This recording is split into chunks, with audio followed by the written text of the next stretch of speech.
What is the difference between sadaqah and zakat?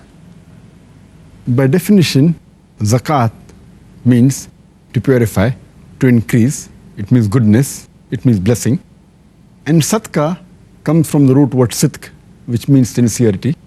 So it is the sincerity and faith of Allah subhanahu wa ta'ala. Zakat, by definition, according to Islamic Sharia, is an obligatory charity which every Muslim who owns more than the nisab level of surplus wealth, if he has it with him for a year's period, he has to give 2.5% on it every year. As far as sadaqah is concerned, it is an optional charity.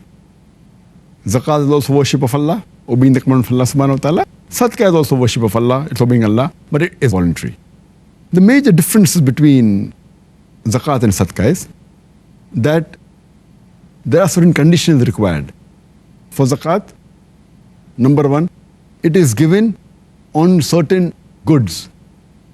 For example, gold, silver, ornaments containing gold or silver, merchandise.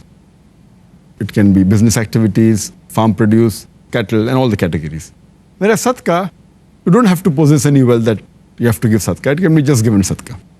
Point number two, in zakat, these properties and surplus wealth should be with you for 1 full year, then you have to give zakat.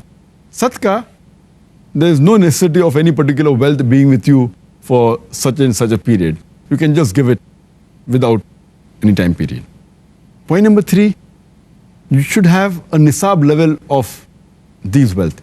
Only when it reaches nisab level. For example, if you have gold weighing 85 grams, then you have to give zakat.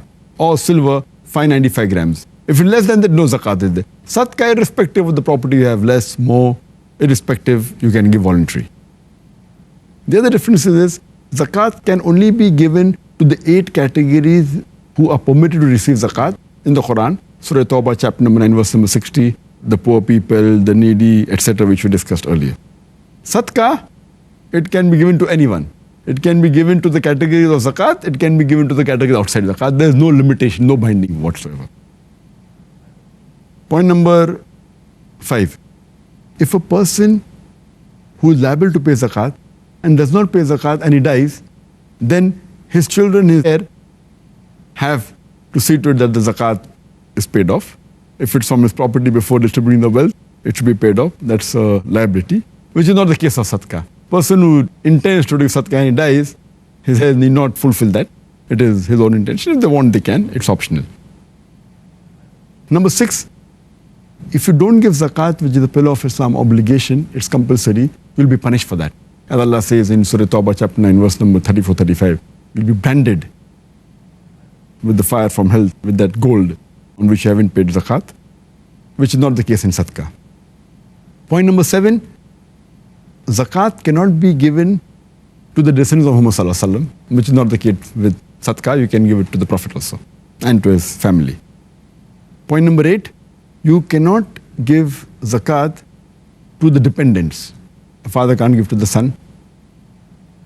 A person can't give to his father. Whereas sadaqah, a father can give to his son, a son can give to the father, irrespective of the dependent or not. Point number 9, zakat in most categories cannot be given to the rich and the healthy. Whereas sadaqah can be given to the rich and the healthy. Zakat cannot be given to the non-Muslims. Whereas sadaqah can be given to non-Muslims. So these are the major 13 differences between zakat and sadaqah. Well, thank you very much, Dr. Zakir.